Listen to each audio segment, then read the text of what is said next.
But go ahead. Were you going to say something, Safta? You're muted.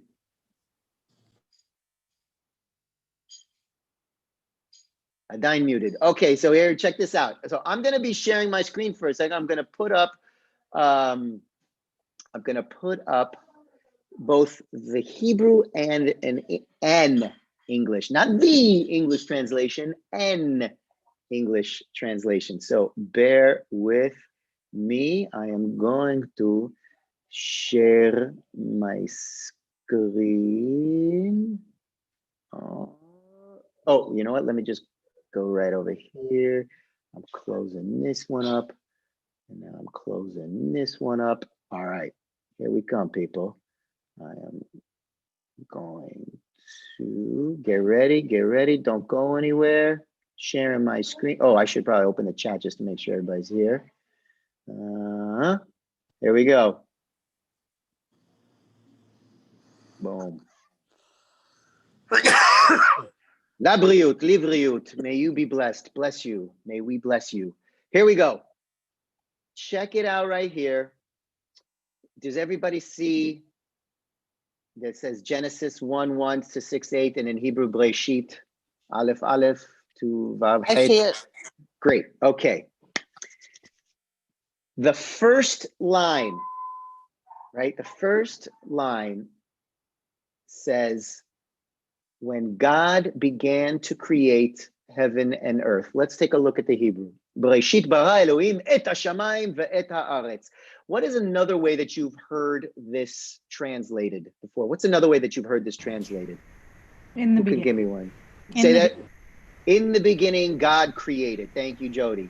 I also love in the middle of the beginnings. In the middle of the beginning. Okay, so check this out. What does that assume? I made it like God like baseball. No.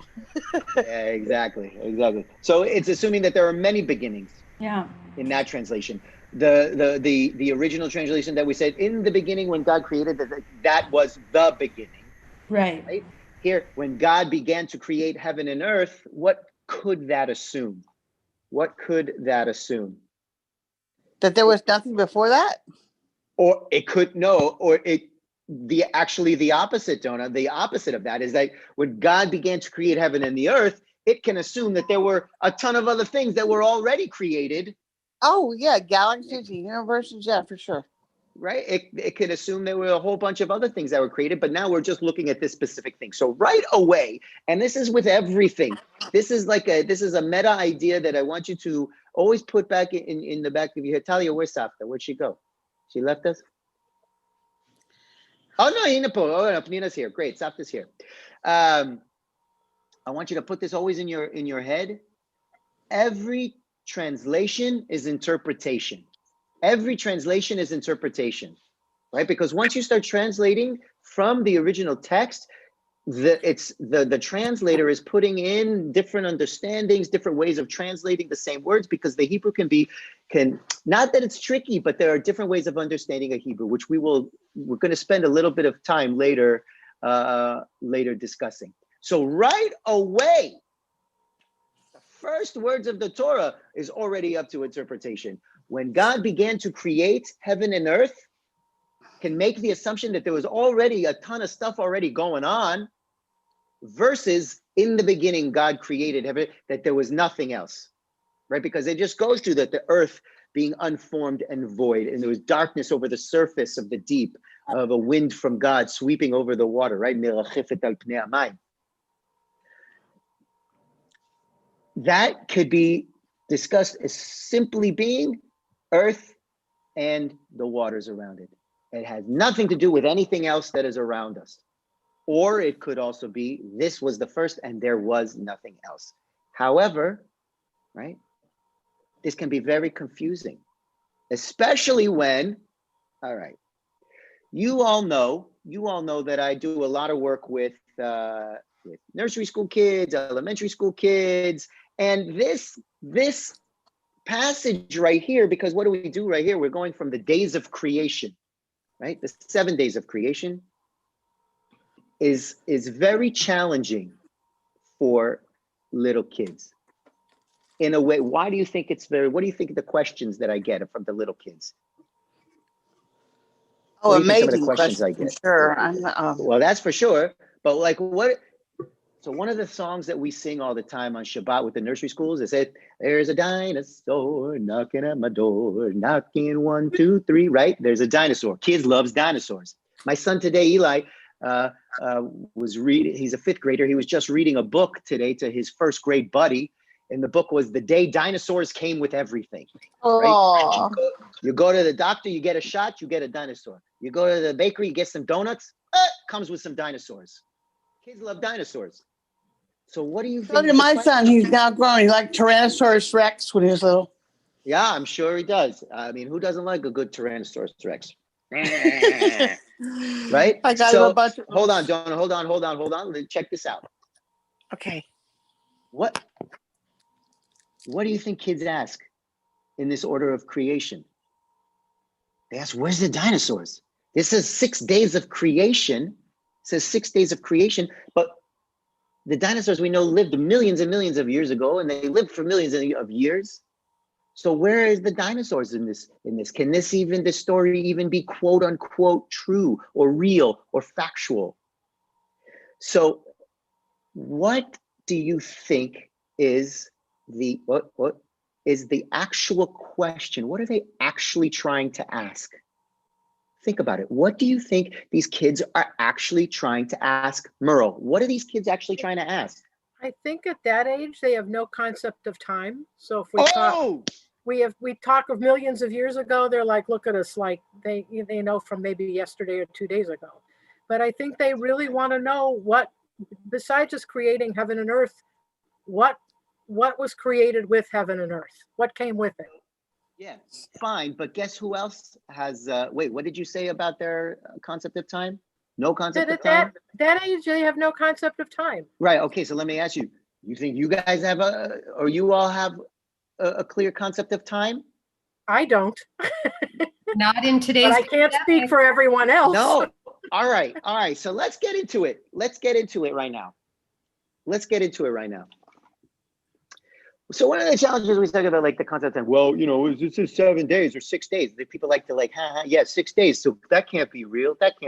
What's going on here?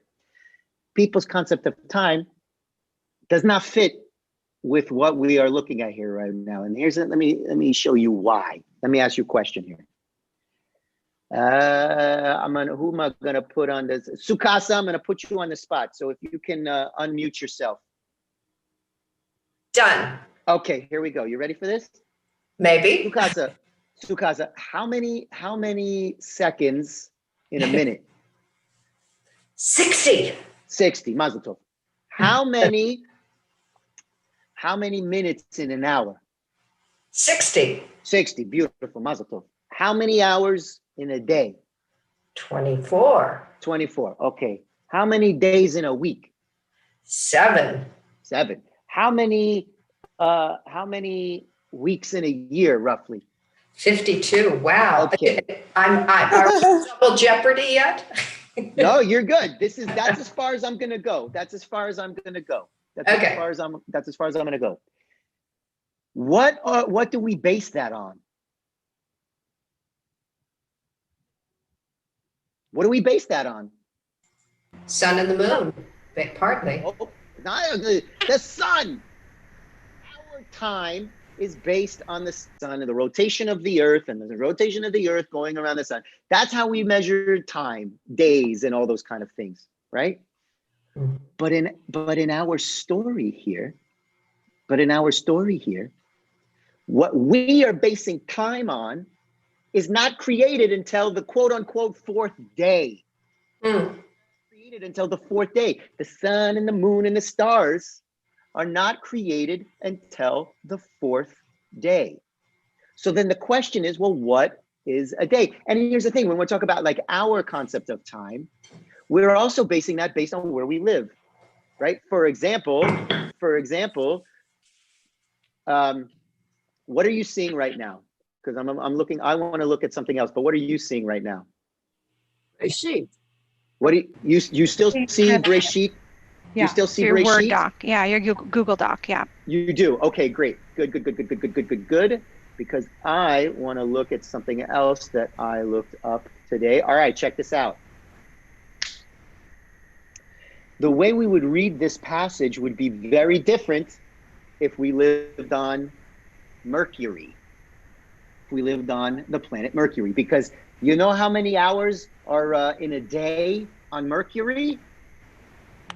1,408 Earth hours is one day on Mercury. Wow. Right? You know how many hours? If we lived on Venus and we were reading Torah, there are 5,832 Earth hours and a day on Venus. Right?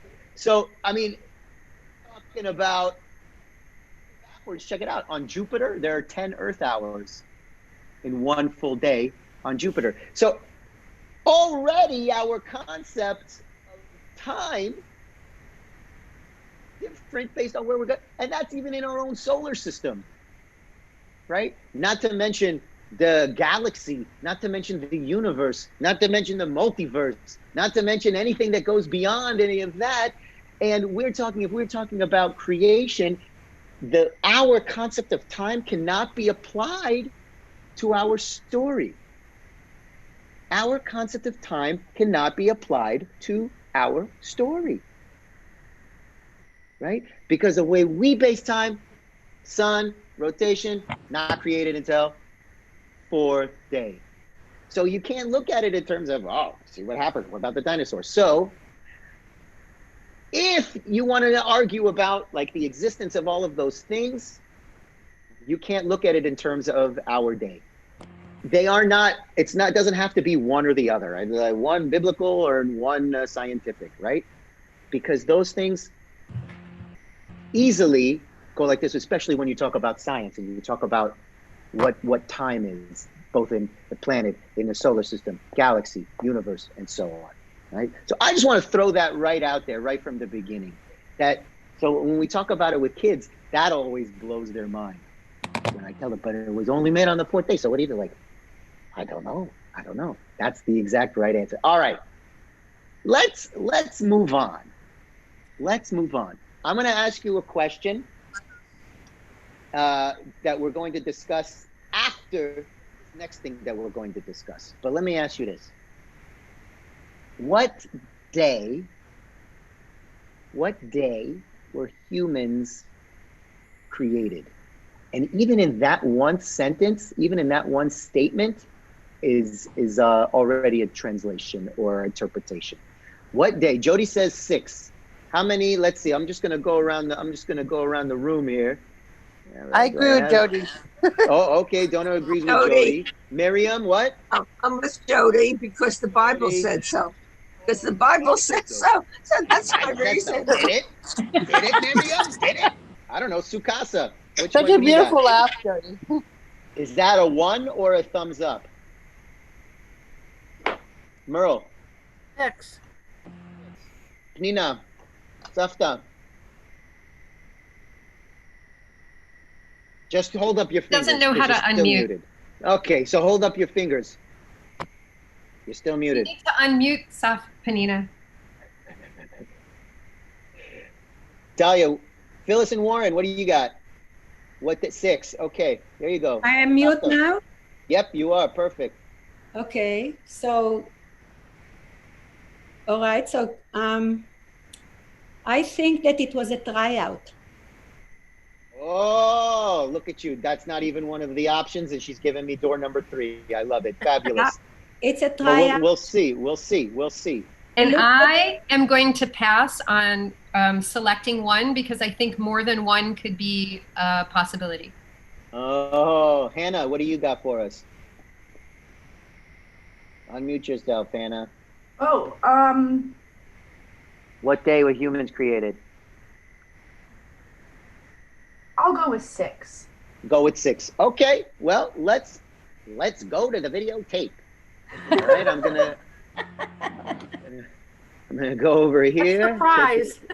I'll show you the prize. Don't worry. I'll show you the prize. There's definitely a prize. Let me just move this bad boy over here so I can scroll and see everybody nicely. Okay.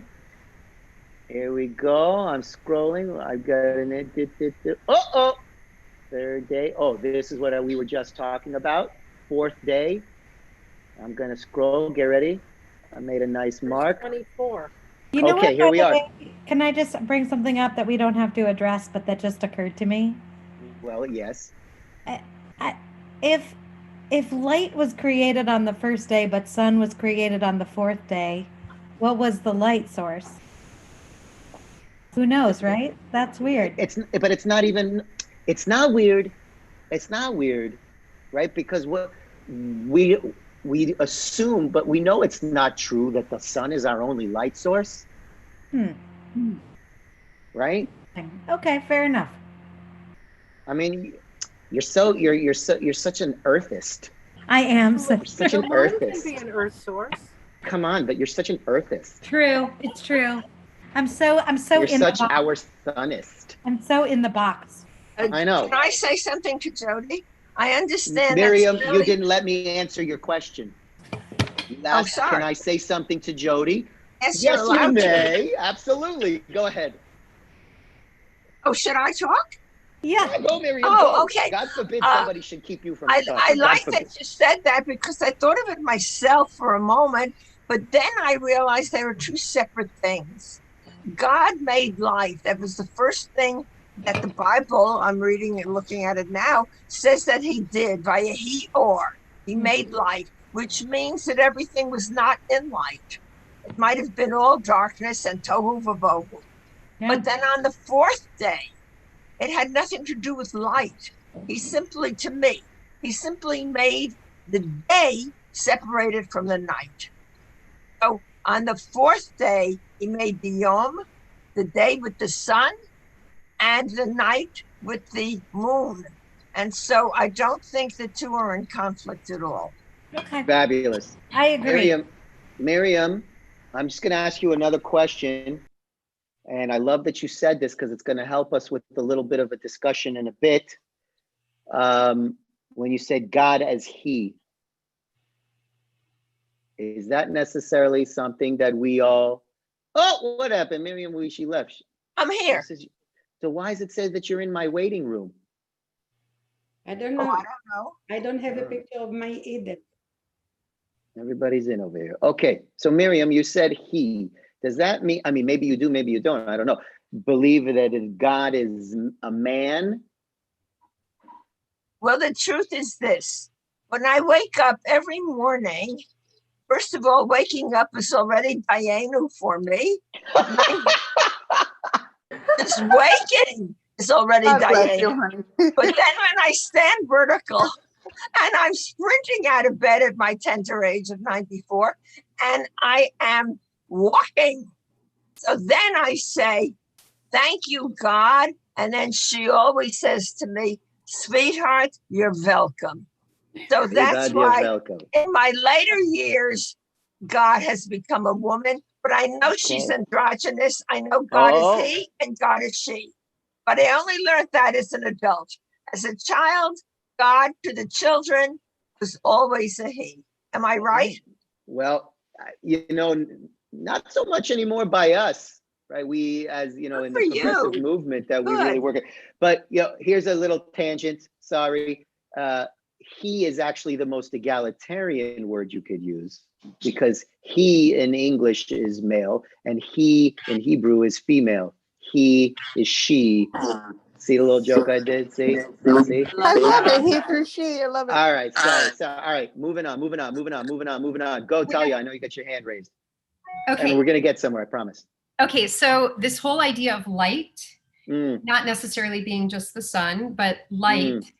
And I was thinking about how for tashlich, we put the breadcrumbs with, you know, our sins, is that right, in the water because the fish eat it. The fish have no eyelids, so their eyes are always open. Is that, am I on the right?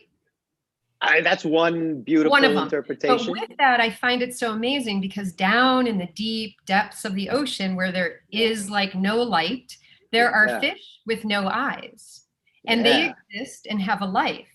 But maybe just like that light is awareness, the light is your eyes open. Beautiful. Love it. Without light, you don't need eyes to see. So there's no need to see maybe, I don't know. Anyway, I just thought beautiful. that was interesting. I love that. I have another quick question about that. What do you call a fish with no eyes? I have to look it up. No, you call it psh. Oh, ha, fish. Fish with no eyes, called psh. That is funny. I love you. Oh, jeez. Do you know what you call a deer with no eyes? What do you call a deer with no eyes? I have no idea. Oh! A deer, I love that. Call a guy with no body and no nose. You're all spending too much time with the little Nobody ones. knows. Yeah, nobody knows. All right, you're right. Sorry, we're gonna keep going. So, thank you, Sue. See, Sue? Sukasa, this is exactly what I need you here for. Keeping me on track. Safta. Yeah. Okay. You had Right. Okay. So, first of all, the number 7 is very popular in the Bible. okay. Second, Abarbanel said that everything in what we see is made out of one metal. We are all connected. Everything is connected. Like if the moon is full, there is a tide. The moon goes down, the tide goes back. Everything is connected. So when God started, since we are made in the image of God. Oh, we're getting somewhere. So somewhere like that. So I see it as a tryout. It starts and everything is that one metal. Now, how do you make this one metal works for us, for everybody on this earth? So we are learning today also by tryouts. Everything that we do, we try first. Unless it's reproduction, which is one of the natural whatever. I don't know, maybe that was a tryout also. The thing is that when you start reading the Bereishit, they are kind of like committed to the number 7 because it was a very popular, as I said. Okay. And it starts by everything is one thing. This one, oh, it didn't work. It was dark. So, okay, we got to do something to make it light. Oh, you couldn't see it. So it start out slowly, you see development. Beautiful. This It matter feels is very artistic. Exactly. And this matter is beginning to get shapes. Beautiful. And the results that happens from it. Until today, it says that on the 6th day when he was done with Adam and Eve and he did finish with the world, he actually, it says there that he left us the world to finish. Le'ovda u'leshomra, to walk the land and to watch over it. So that's what we inherited. Okay, so we're working in coordination with God. All right, so here, all right. Beautiful, Safta, beautiful. Okay, but here's what we need to do though. There are so many things here that we've just hit upon that we think all come from the same place, but they don't. And there's things that we need to talk about. Okay, so you said Adam and Eve. When you say Adam and Eve, that is actually connected to the question that I asked you, when were humans created? Because here's the thing, I'm just going to give you away some stuff, but then we're going to go through these other things I want to discuss. There are actually 2 creation stories in our tradition. 2, one right after the other. The first one, humans are created, and I say that specifically on purpose. Humans are created on the 6th day. In the second creation story, the one that includes Adam and Eve, right, where we see those names, humans are created on the 1st day. They're the first ones there. Everything else forms around them. All you gotta do is read the text. It's all right there. Check it out. We'll get there. I know Jody's looking at me like, what? Yeah. All right. But we're not going to get there yet, because then also Sapta said something that we're all created in God's image. All right. That we are all created in God's image, right? Miriam said this too. We're all created in God's image. But what exactly does that mean? And Who, what was created in God's image? And what am I saying? Let me ask you this question to see if you were paying attention. What did I say was created on the sixth day? Talia, what did I say? Humans? Or was it the sun? No, sun was fourth day. I said humans. What did I not say? Adam and Eve. Adam and Eve. I didn't say Adam and Eve. I didn't say man and woman. I didn't say any of that. I said humans. Okay? Remember that Hebrew is a gendered language. So right there, the fact that Hebrew is a gendered language is already going to influence one's translation. Okay? The fact that it is a gendered language is already going to influence one's translation. Okay, check it out. The English right here that you see on the page. Do you all see the Bereishit, the Hebrew? Good. Okay, I'm gonna read check it out in English. It says, and God said, let us make man in our image, after our likeness. Okay? They shall rule the fish of the sea and the birds of the sky and the cattle and the whole earth and all the creeping things. And God created man in his image. In the image of God, he created him. Male and female, he created them. That's a whole mishmash of genders and all these ideas right here. Let's go to the Hebrew. All right, let's go to the Hebrew. Okay, Vayomer Elohim na'aseh Adam b'tzelmenu. Na'aseh Adam. Okay, or so it's Adam. This is where we get the name Adam. Adam. Okay, how do you say man and woman in Hebrew? Ish and Isha. Ish and Isha. Ish ve'isha. How do you say male and female? Zachar v'nekeva.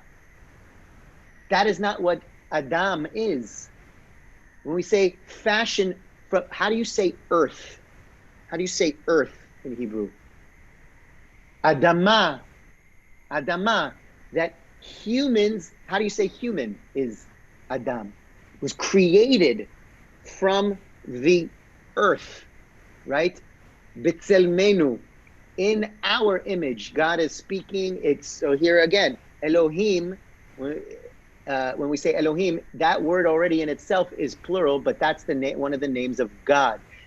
One can also interpret when it says our image is just translating it as the plural, Elohim, or others they do a translation meaning in God and the angels, right? The crew, the divine crew.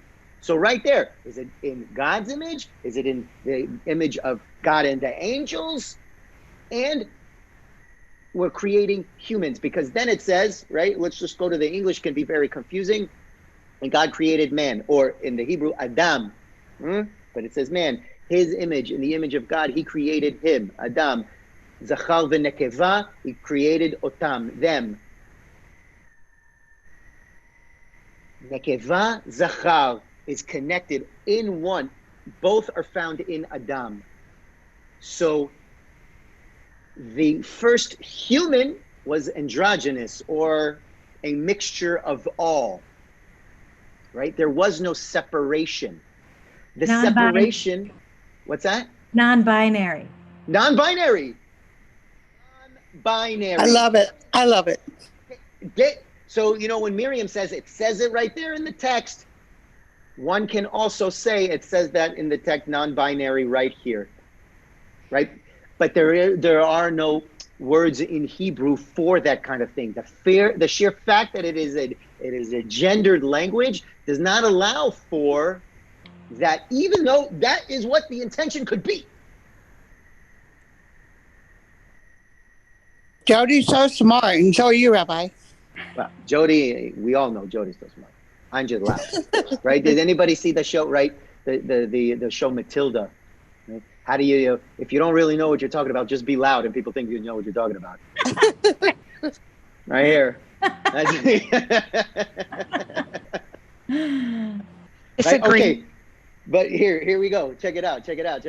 So right away, in this passage, it says God created Adam, this androgynous idea, male, female within them. Go Sukasa.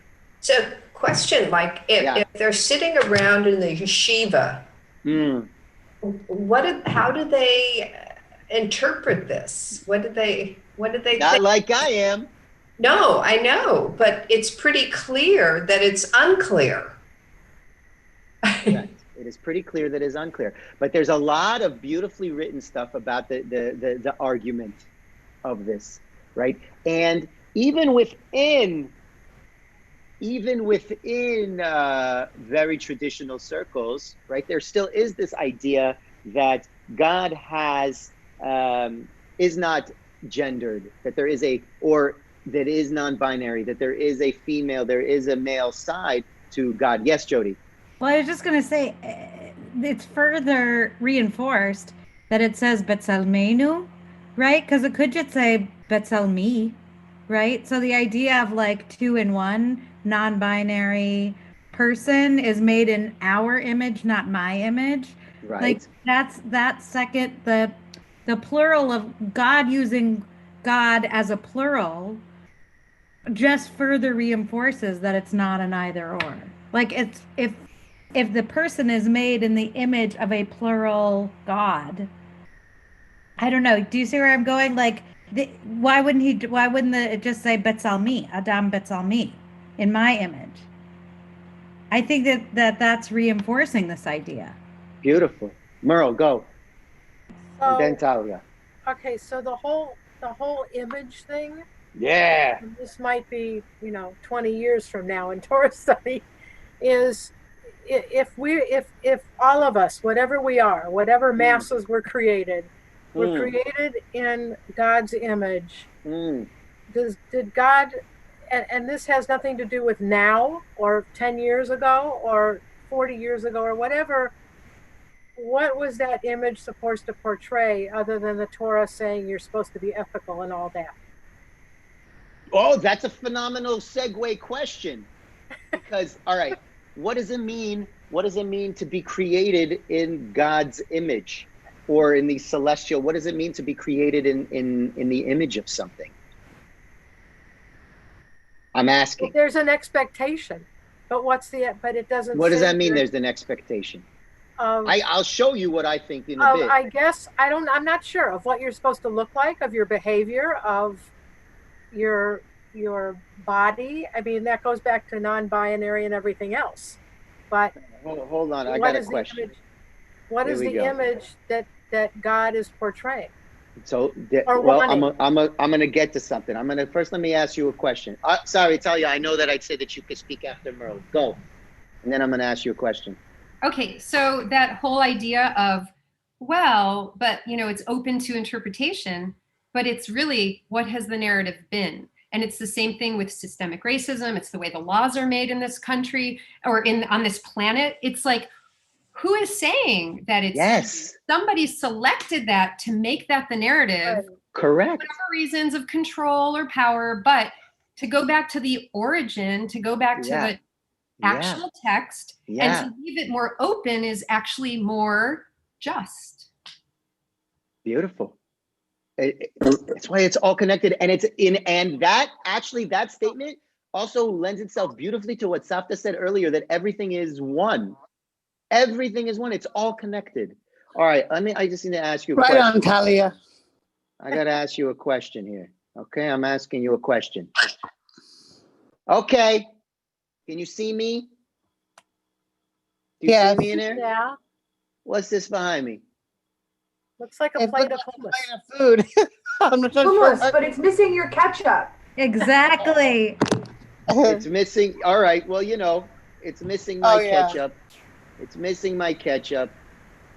There. Oh! Oh, wow. Yeah. But Jody, that takes us in a whole other direction. So that's hummus and ketchup. For those of you who don't know, I am a big fan of mixing hummus and ketchup. I love eating it together. It's delicious. It's delicious. It's one of the. It's how I explain the shiluv of my identity. And Talia, you can actually, I'm going to give you something you'll relate to, because like I am the American child of Israeli parents, right? I'm an American. Jody writes, it's not terrible. Yes, I made her try it when we were in Israel together. I am the American child of Israeli parents. Ketchup as my American identity, hummus as my Israeli identity, and I mix them together, this beautiful shiluf. There, I did it, but that's going to take away from let's just go to a proper, beautiful picture of a good plate of hummus. Okay. What is this behind me? What is this behind Plate me? of hummus. Hummus. A picture of hummus. Oh, An image. Well, which one is it? Ah! An image. Hummus? An image of hummus. Can't hear you. You can't hear me? Am I yelling too Yeah, much? it's okay now. Okay. Image of hummus. It's a virtual background of a plate of hummus. This is, Talia, your mother is Israeli. Say it properly. Hummus. Hummus. Say hummus. Don't say hummus. Come on. These are mothers. You sound like these my Americans husband. here. These Americans here, fine. They could say hummus. That's fine. But you and I, we say hummus. Okay? Hummus. Esther, you know what I'm talking about. Hummus. Anyway, this is not hummus. This is an image of hummus. Okay? But what does it do? It evokes a memory, a feeling, an understanding, a desire, a want, the taste. I can, it evokes something in me.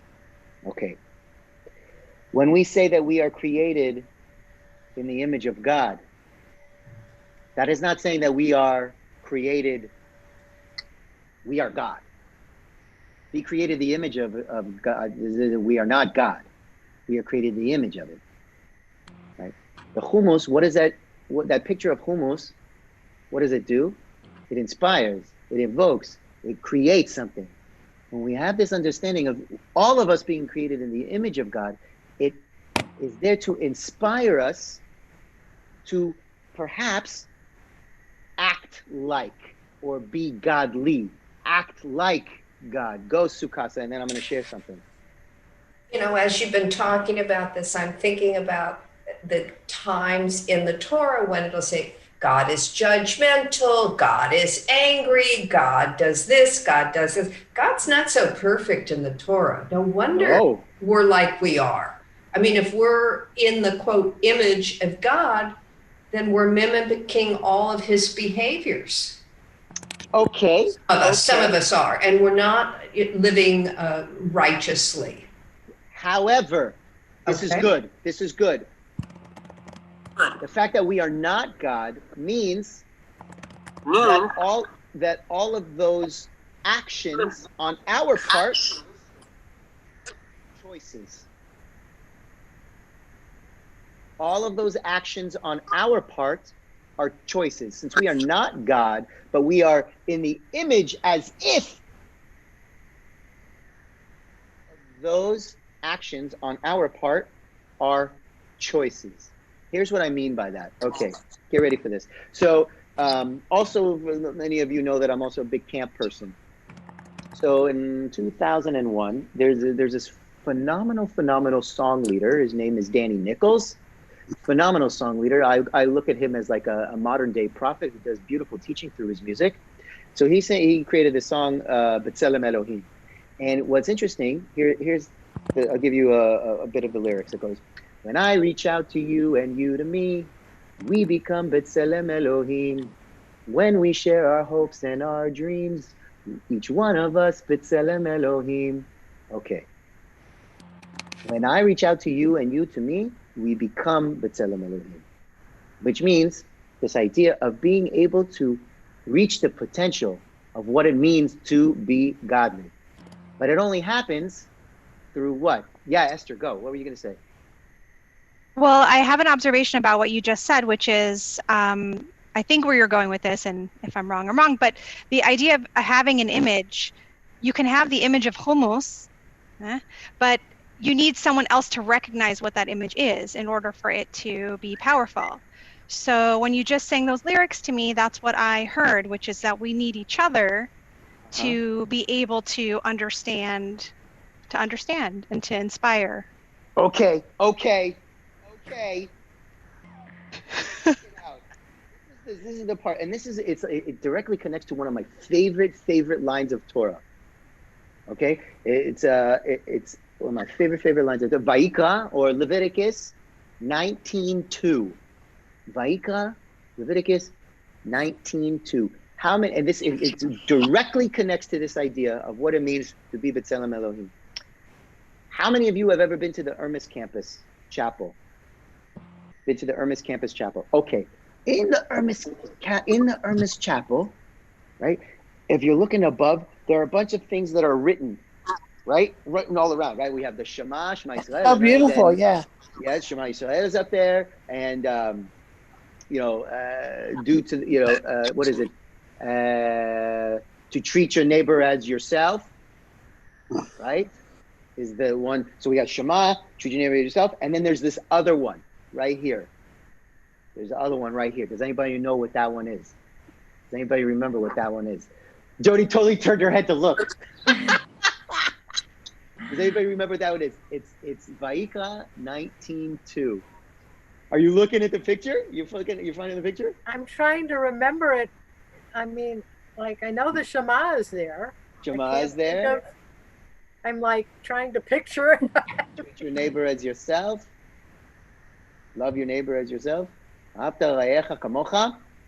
then, okay, get ready. Kiddushim tihiyu, ki kadosh ani Adonai Elohechem. Kiddushim tihiyu, be holy. Be holy. And we talked about this one. We did it last time when I did it. Be holy, for I, Adonai, your God, am holy. And this is the thing, exactly what it means, because this is exactly what answers Merle's question, at least to me. Well, it says, what does it mean? What is our obligation when being created in God's image, right? It's holiness. And it's not only, because there's only one thing that is intrinsically holy in Torah. One thing that is intrinsically holy, that God makes intrinsically holy, outside of God, God's self. It's time, Shabbat specifically. Everything else, even humans, not holy intrinsically. And it's an imperative right here. And then this statement actually goes beautifully and directly with what Esther said. Okay, check it out. It says, Kedoshim tihiyu ki kadosh ani Adonai Elohechem. You be holy. It's an imperative. It's an action. You got to be it. Do it. Become it. You be holy because I Adonai your God am holy. But it doesn't, and this goes right back to the translation. Kedoshim tihiyu. You be holy in the plural. Tihiyu is you plural, meaning God is speaking to everybody. You be holy because I Adonai your God am holy. Which means, and you've heard me say this before, it's one of my soapboxes, but it directly connects with what this is talking about, B'Tselem Elohim. The fact that it says you be holy, which means that I am only going to fulfill and realize my own potential in B'Tselem Elohim, my own potential of holiness in relationship to you. Which means that my holiness depends on your holiness, and your holiness depends on my holiness. The holiness is not intrinsic, it is an action. So the things that I do, if I'm going to reach my fullest potential of holiness through my actions, also depends on you. Like Esther said, right? When I reach out to you and you to me, then we become B'Tselem Elohim, then we reach our fullest potential. Esther, say again what you said about the... I don't remember. I said that when you're looking at an image of hummus, yeah, if someone doesn't know what it is, it's a foreign thing, but so you need someone to recognize. Yes, so you can't really fully share the beauty of hummus with somebody if they don't also know the hummus, but you can introduce them to it, you can teach it, right? You need to, then you can also open up this idea to somebody about their holiness. Right? And I'm not going to realize my fullest potential until I reach out to you and you reach back to me, that we reach our fullest potential of holiness, which also means to reach that fullest potential of B'Tselem Elohim. Beautiful. Rabbi, may I ask you a question? You sure may, don't I? Absolutely. Go ahead. Okay. Also, I think that means like Esther waiting for her king, like Proverbs 31. A virtuous woman. To wait for your prince or your king also means to be holy. I don't know, but Esther not wait for no man. I don't know. Excuse me. No, man. Please. Are you kidding? Yeah. No, Right, I'm not. Miriam, what do you want to say? Oh, me, Miriam? Miriam, yes, Oh, Miriam, okay. please. But what's interesting is in Vayikra, which I turned to when you said 19:2, Yeah. and I read the sentence in Hebrew and English, and then the very next sentence after that sentence, the third sentence says, every man, your mother and father shall you revere, and my Sabbaths shall you observe. Yes. I am Hashem, your God. So God, before we guess and before we conjecture about what it means to be holy, beautiful. God tells you, tells you right there. Says it right there, because then we start getting up. Yes, here are ways, because it's like, yeah, that's nice to say that my holiness depends on you and your holiness depends on me and its actions. But what are some of those examples? Help me out here, God. Give me something to, at least try. All right, well, here's some things that you can do. Right? Yes, it's beautiful. Oh my God, oh my God, oh my God. That's beautiful. That's perfect. That is exactly like, and you're going to be like, what are you talking about? What is the first thing that we are supposed to do as soon as Yom Kippur is over? After you've eaten your bagels and your lox and your cream cheese or whatever, you're eating, whatever your fabulous break the fast dish is, what's the first thing you're supposed to do? Start building your sukkah. Start building your sukkah. Put the nail right in there, right? You start Wow, hammer that's so beautiful. or use your Velcro or bungee cords or tape or staples. I don't know, whatever you use to put up your sukkah. I'm not judging. Zip ties. Ties. Right? I love it. Hold on. But check it out. Why? It's the connection between. Yeah, go, Miriam. Well, I'm thinking, and I don't know if it's right, you just came out of a day, actually more than that, the 10 days from Rosh Hashanah to Yom Kippur. Yeah. Full days of looking within yourself. Yeah. Of being concerned and looking in your soul and trying not only to repent, but to repent and repair. The two R's go together. And in Hebrew, the teshuvah and tikkun, they go together. Repair of the world. But now, Judaism in its profound wisdom, and this is how I feel, makes you go from yourself to the community. Now you are part of a greater group, organization, a greater thing outside of yourself. And that's just as important. Okay. However, that's still lofty. That's still up here. No, it's realistic. You're building a sukkah. It is, yes, it's realistic, but it's still lofty. It's still a big idea. And here's what I mean by that, Miriam. And it goes directly to what you just said about, well, here's what it means to be holy. Here's how be holy. There's this big idea. Now you get to go and do these things. During the days of awe and during Elul, we're making all these lofty promises to ourselves. Like, we got these relationships. Yeah, I'm gonna be a better husband. I'm gonna be a better son. I'm gonna be a better father. I'm gonna be a better coworker. I'm gonna be a better student. I'm gonna be a better colleague, right? And I'm gonna work on these relationships, right? That's in theory. You've set yourself up for the theory of it, right? The idea of it. But now what about how am I supposed to do that, Miriam? How am I supposed to do that? How am I supposed to be holy? Go honor your parents. Go do this. How am I supposed to start fixing these relationships? Ushpizin.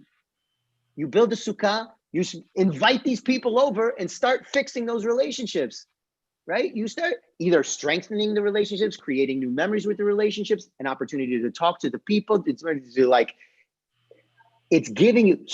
is giving you the practical way of dealing with the promises that you've made for yourself. The holiness, the line that you said right there, the lines that come after are giving us the practical ways that we can be holy, the way that we can recognize our holiness, our B'Tselem Elohim, are being created in the image of God, and understanding that I'm only going to reach my fullest potential when I reach out to you and you to me. It's the same thing in that line to our families, like with the mother and father. It's the same thing with Yom Kippur and Sukkot. It's all connected. It's all connected. It's all connected. It's all connected. It's all connected. That's Yes, so beautiful. Talia. Is it also the? Oh yeah, I'm getting I know there's that schwitzy. whole- I'm getting schwitzy from this. Also, like the Sukkot having that open to the sky. If it rains, it's very humbling, and it physically, literally connects you with the elements and the whole. So it's that, you know, I remember studying just like a couple weeks ago in one of these groups about the whole idea of the rain, and you're in the Sukkot and you can get rained on, and that's like kind of like right sizing us or making us more humble, or some sort of good humility. I'm not sure. I don't know a lot about the whole Sukkot thing. I love that about bringing people together and giving you the opportunity to work through those relationships in the right, you know, way. But beautiful. Is there something about the ego and the being rained on? Absolutely. Okay. Well, even just to be, I don't know about the you know, humility of the look. Nature is bigger than you. Go, Merle, quick, and then I need to, before we end, because we're already 1 o'clock, but I still need to show you the second story because up until this point, there's no mention of Adam and Eve, and we got to the end of the first story. Adam and Eve, everybody knows Adam and Eve, not in the story, not in the first part. Go, Merle. I think that, and Harold, I want you to know that I noticed you haven't said anything today. Nothing. Next week, I expect more. Okay, go, Merle. I think that this sukkah brings us back to the beginning of the pandemic, where all of you in whatever classes we were taking would ask us, what are we learning from this? And I think the sukkah brings us back to the idea of simplicity, repairing relationships as a part of that, and that we can live a simpler, more humble life. Beautiful. Maybe. Try. Don't qualify it. Just end with live a more simple, nekuda, period. Good, Merle. Check it out. All right, now we're back here, Bereishit. Found it very good. All right, check it out. The heaven and earth. All right, it says, and there was evening and there was morning, the sixth day. Boom. Now we have, are you all seeing this? Yeah. Yeah. Okay, the heaven and the earth were finished and they were all in their array. On the seventh day, God finished the work that God had been doing and ceased on the seventh day for all that had done. Shabbat. Beautiful. End of the story, you would think. This is creation. We have Shabbat. Here we go. Here are the 7 days. But no, is the story of heaven and earth when they were created. When the Lord God made earth and heaven, when no shrub of the field was yet on earth, and no grasses of the field had yet sprouted, because the Lord God had not sent rain upon the earth, and there was no man to till the soil, but a flow would well up from the ground, and the water of the whole surface of the earth. The Lord formed man from the dust of earth, right? Min ha'adama, right? And blew into his nostrils the breath of life, and man became a living being.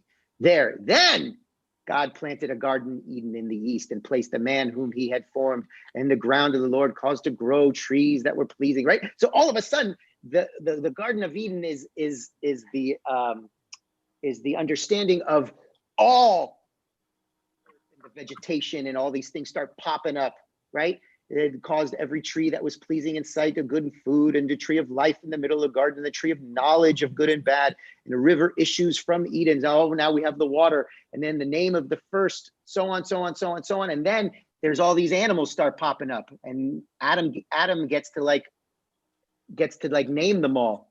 And then all of a sudden, God notices it's not good for man to be alone. And then God, from the rib of Adam, brings forth Eve, right? So right even there, right? This one at last is bone of my bones and flesh of my flesh. This one shall be called woman, for from man she was taken, right? So right here is a completely different understanding, story, evolution, and order. of things being created. Yet we have, in our own understanding, have always just put those together, right? But they're completely separate stories, right? They're completely separate stories. Well, you know, there was a lot more that we're going to talk about. As you can see, watch, ready? Whoa, look at all this stuff I had for us to talk about. Look at all this stuff. We didn't get there, but that's okay. You know, next year, we'll come back to it. Or next, I don't know, we'll continue next week. Anyway. Today, just keep going. Wonderful to see everybody. Shabbat Shalom. Thank you for joining. Thank you for participating. Thank you. Sukasa, nice to see everybody. Shabbat Shalom, everyone. To be continued. Shabbat Shalom, everyone. Well done. Thank you, Rabbi. It was so interesting. Thank you. You Yes, guys it was are great. awesome. Esther Cohen.